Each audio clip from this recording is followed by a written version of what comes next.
Top of the morning. Welcome to Fox News First. Not signed up yet? Click here. Developing now, Monday, October 30, 2017. Indictment in Special Counsel Mueller's Russia investigation expected to be announced. Top Dems could be called back to testify on Trump dossier. Former House Speaker John Boehner lashes out at former GOP colleagues' testimony to resume in Bergdahl sentencing. Programming alert: don't miss the premieres of two new shows tonight. The Ingram Angle, hosted by Laura Ingraham at 10 p.m. ET, followed by Fox News at Night, anchored by Shannon Bream at 11 p.m. ET. The lead story. Speculation is at a fever pitch with the anticipated announcement of at least one indictment in Special Counsel Robert Mueller's investigation into alleged ties between the Trump campaign and Russia during the 2016 election. An announcement could come as early as today. The Wall Street Journal reported at least one person could be taken into custody. The top Democrat on the House Intelligence Committee, Rep. Adam Schiff, DK, predicted Sunday on ABC News This Week that two prominent Trump campaign associates believed to be at the center of the investigation, former White House National Security Advisor Michael Flynn and former Trump campaign chairman Paul Manafort, could be indicted. Follow the money. Congressional Republicans are not convinced Democratic leaders do not remember who funded the infamous Trump dossier about his alleged ties to Russia and may want former DNC Chair Debbie Wasserman Schultz and former Hillary Clinton campaign manager John Podesta to testify again on the Hill. Wasserman Schultz and Podesta told Senate investigators last month that they had no knowledge of their party funding the Trump dossier. But Wasserman Schultz was the DNC chair and Podesta headed Clinton's campaign when both groups purportedly paid millions for research that led to the dossier. The Washington Post reported last week. South Carolina Rep. Trey Gowdy, chairman of the House Oversight Committee, suggested on Fox News Sunday cast doubt on Podesta and Wasserman Schultz, claim that they didn't know who paid for the dossier. Maine GOP Sen. Susan Collins, a member of the Senate Intelligence Committee, said Podesta and Wasserman Schultz absolutely need to be recalled before the panel. Boehner unleashed. Former House Speaker John Boehner, who retired in October 2015, has some very choice words for his former colleagues in Congress.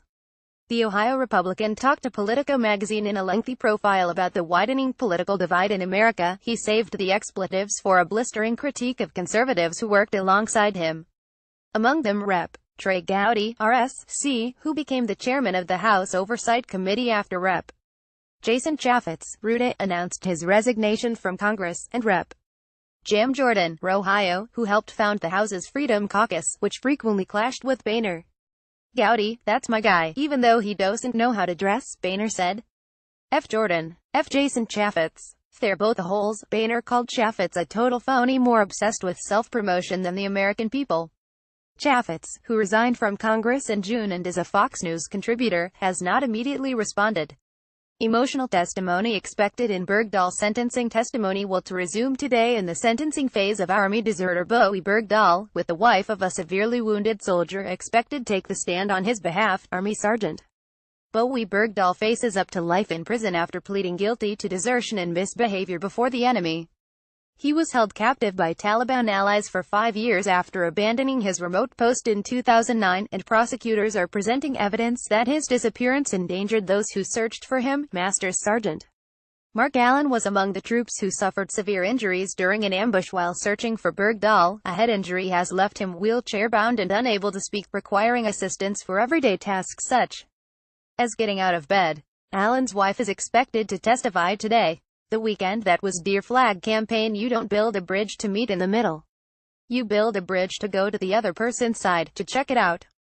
You may not like it, but then you go back to your side and you have a little bit of perspective. Through that maybe we can be humane to humanity. David Vobora, former NFL player, on Fox Friends Weekend, explaining his Dear Flag campaign for military veterans, athletes, and youth. Watch LOSE for Dems on Trump dossier. If you could let $9 million escape a campaign and not know where it was going, you should not be Commander-in-Chief. Eric Trump, son of President Trump, on Waters World, sounding off on top Democratic operatives denying knowledge of the payments to opposition research firm Fusion GPS, which produced the Trump dossier. Watch Minding Your Business. Trump tax overhaul under intensifying fire as Congress readies bill.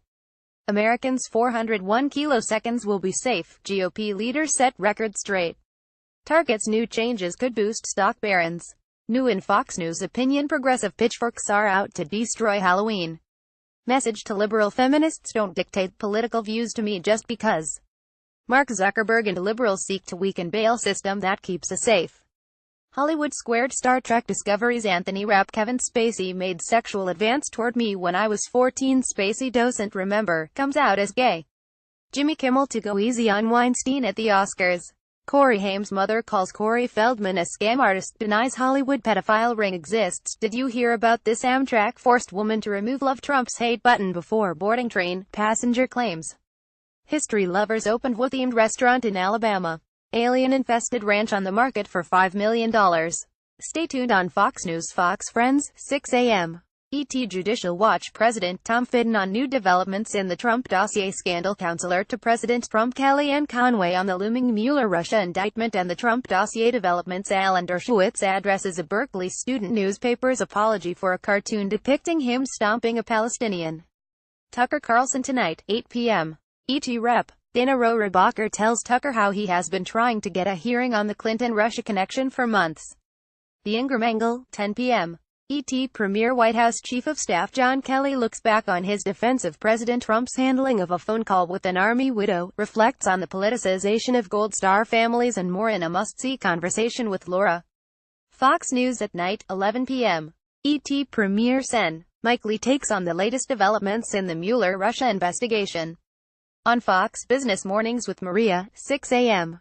ET Kevin Hassett, chairman of the Council of Economic Advisers for the White House, chairman, and Alex Gorski, Johnson & Johnson CEO take on tax reform. Secretary of Veterans Affairs David Shulkin on Trump's measures taken on the opioid crisis. Mac McLarty, former White House chief of staff under Clinton, looks at the Trump dossier's tangled web. Varnico, 9 a.m. ET Former Trump campaign manager Corey Lewandowski sounds off on the anticipated announcement in the Mueller Russia indictment. Cavuto Coast to Coast, noon. ET Former independent counsel Robert Ray breaks down Mueller Russia investigation. On Fox News Radio The Brian Kilmeade Show, 9 a.m.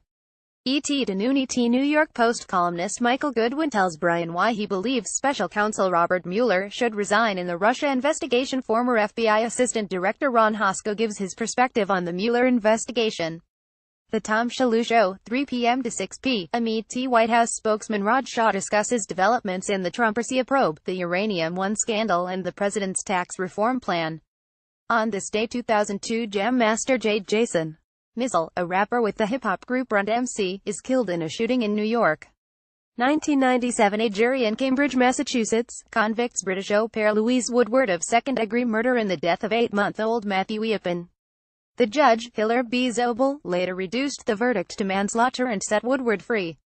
1974, Muhammad Ali knocks out George Foreman in the 8th round of a 15-round bout in Kinshasa, Zaire, known as the Rumble in the Jungle, to regain boxing's world heavyweight title.